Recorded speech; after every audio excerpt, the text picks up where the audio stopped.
Et ils ont pensé qu'ils pouvaient classifier ces informations et que personne ne reverrait cela. Mais ça ne marche pas comme ça.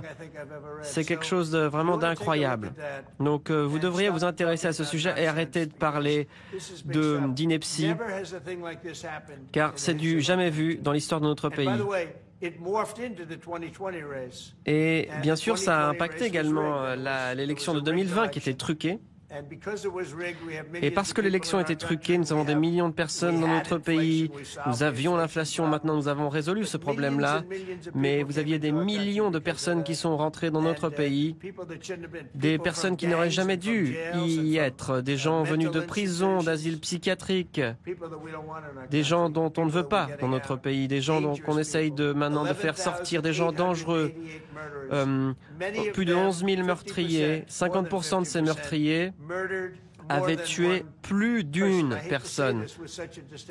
J'ai horreur de devoir en parler avec un hôte aussi distingué, mais je réponds à votre question. Barack Hussein Obama était à la tête de cela. Hillary et Joe l'endormi également ont aidé. Clapton aussi.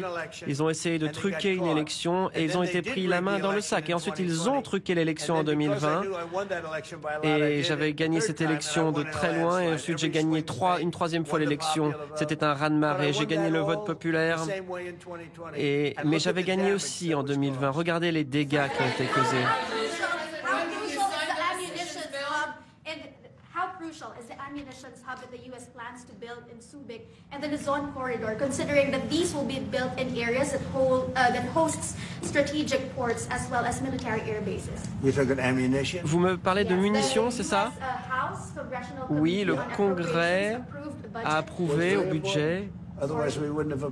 Bien sûr, on l'a approuvé. C'est très important. Si ce n'était pas important, nous ne l'aurions pas approuvé. Il y a besoin de munitions. Nous aurons plus de munitions que n'importe quel autre pays. Nous aurons plus de missiles que quiconque. Nous aurons des missiles rapides, des missiles précis, des missiles moins précis même. Nous avons de tout. Nous aurons plus de munitions qu'aucun autre pays dans l'histoire du monde.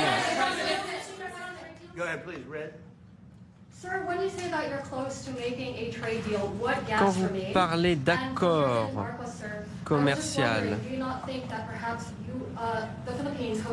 est-ce que vous, par rapport aux Philippines, le fait que le Philippines accueille des missiles américains, est-ce que c'est lié? Oui, c'est un honneur d'être en présence de monsieur. Je le connais, j'ai connu sa famille, mais je l'ai également connu. Je présume que vous êtes une journaliste philippine. Bien, vous êtes très chanceuse. C'est vraiment un beau pays. Nous allons avoir une très bonne relation. Je sais qu'il y a eu des problèmes avec un autre président. Ce n'était pas de votre faute. Intervention du président Trump dans le bureau ovale de la Maison-Blanche. Donald Trump qui a répondu aux accusations le concernant sur l'affaire Epstein. Alors, il faut peut-être rappeler de quoi il s'agit. Thierry Arnaud, bonsoir. Bonsoir, Olivier. Alors, Epstein est un financier qui s'est suicidé dans sa cellule à l'été 2019. Il était poursuivi à l'époque pour des activités pédocriminelles. Un dossier très lourd dans lequel de multiples jeunes filles ont été abusées à de très nombreuses reprises, en compagnie de personnalités parfois célèbres. On pense au prince Andrew notamment, qui a clos à l'amiable des poursuites qui étaient engagées contre lui et qui lui ont valu d'être quasiment banni de la famille royale aujourd'hui. Mais on sait que pendant près d'une quinzaine d'années, Donald Trump et Jeffrey Epstein ont été des proches, qu'ils ont passé des moments ensemble, qu'ils ont passé des soirées ensemble, que le président américain a voyagé à bord du jet privé de Jeffrey Epstein pour se rendre dans sa propriété de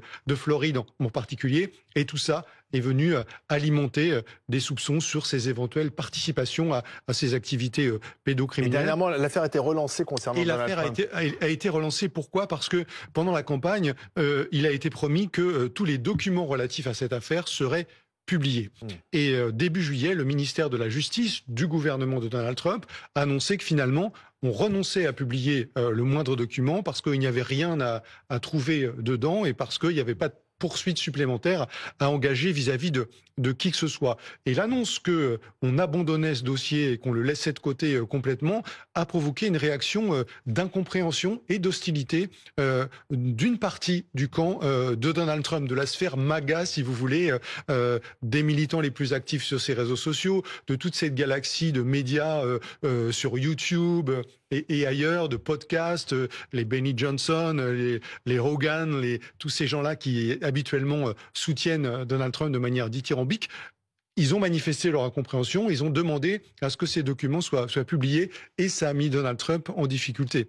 Et c'est la raison pour laquelle on le voit aujourd'hui, d'une certaine manière, essayer de faire diversion, parce que ce qu'il faut comprendre, c'est que au fond, dans ce sujet, il y a la conviction d'une partie de l'électorat de Trump que il y a une espèce de force obscure qui s'appelle l'État profond, d'une élite riche, corrompue, totalement dépravée et qui tire les ficelles des États-Unis.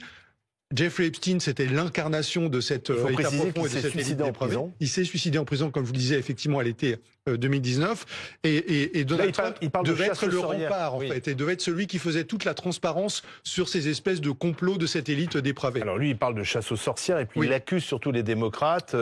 Il cite notamment Barack Obama. Oui, alors il ressort Bill Clinton aussi, Hillary Clinton, qui étaient des amis aussi de... Il ressort le dossier de l'élection de 2016, manipulé, dit-il. Il faut quand même se rappeler qu'en 2016, il est élu, il la gagne cette élection, puisque c'est là où il va exercer son premier mandat. Mais il explique que ce qui avait été à l'époque avéré par les agences de renseignement et confirmé par une commission parlementaire bipartisane, c'est-à-dire que la Russie était intervenue dans cette campagne de diverses manières pour essayer de manipuler l'opinion américaine en faveur de Donald Trump, que tout ça est un complot criminel qui a été soutenu et organisé par des personnalités de l'administration Obama, y compris celui qui était à l'époque le président des États-Unis, Barack Obama lui-même.